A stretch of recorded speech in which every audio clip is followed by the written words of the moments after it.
the smoky underbelly of a forgotten industrial complex, the air hung thick with tension. Dim fluorescent lights flickered against the cracked concrete walls, casting long, restless shadows. This was no ordinary fight. This was a battle of two titans, a showdown between Steven Seagal and Pat Roach, each a symbol of their own brand of unrelenting force. Steven Seagal, the enigmatic Aikido master, was a figure shrouded in both mystery and deadly precision. Known for his fluid movements and cold, calculating demeanor, Seagal was more than just a martial artist. He was a strategist. His fighting style was rooted in Aikido, a discipline focused on using an opponent's energy against them. It was about balance, redirection, and timing. Unlike conventional martial arts that thrived on sheer strength or speed, Seagal's method was an art of subtle dominance. His power lay in his ability to anticipate moves, disarm opponents with a twist of the wrist, and bring even the fiercest adversaries to their knees without breaking a sweat. On the other hand, Pat Roach was a juggernaut, a physical embodiment of brute strength and unyielding force. A towering figure, Roach was a former professional wrestler and actor known for his raw, brawling style. His fists were like sledgehammers, his movements deliberate and powerful. There was nothing refined about his combat technique. It was primal, direct, and devastating. What he lacked in finesse, he more than made up for with sheer intimidation and an uncanny ability to absorb punishment.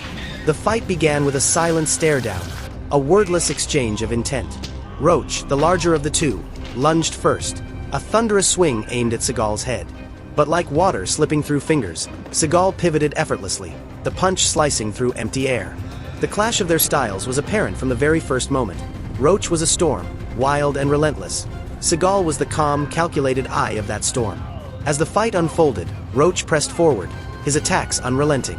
He swung with hooks meant to shatter bones, kicks that could topple walls. Seagal, however, remained elusive. His strength wasn't in meeting force with force, it was in turning that force against its owner.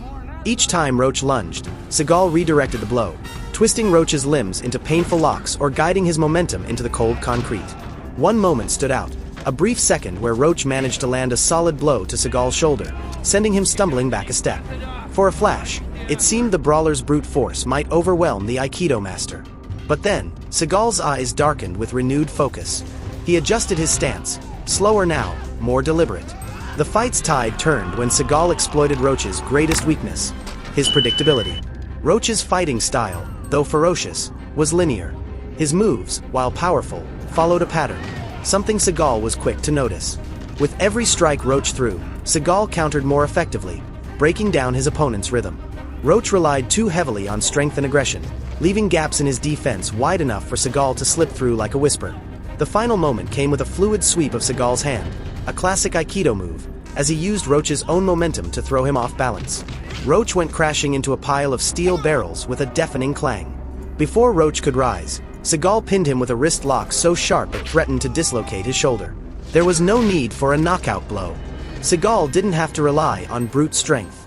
His victory came from precision, patience, and a deep understanding of the mechanics of combat. Where Roach roared like a lion, Seagal struck like a snake. Fast, silent, and lethal. Ultimately, Steven Seagal won the fight not because he was stronger, but because he was smarter. Roach's strength was both his weapon and his downfall. In his relentless aggression, he left himself vulnerable to the calm, calculated counters of Seagal's Aikido. As the industrial lights buzzed overhead and the echo of the final clash faded, the fight was over. Seagal stood tall, his calm exterior unbroken, while Roach nursed a twisted wrist and a bruised ego.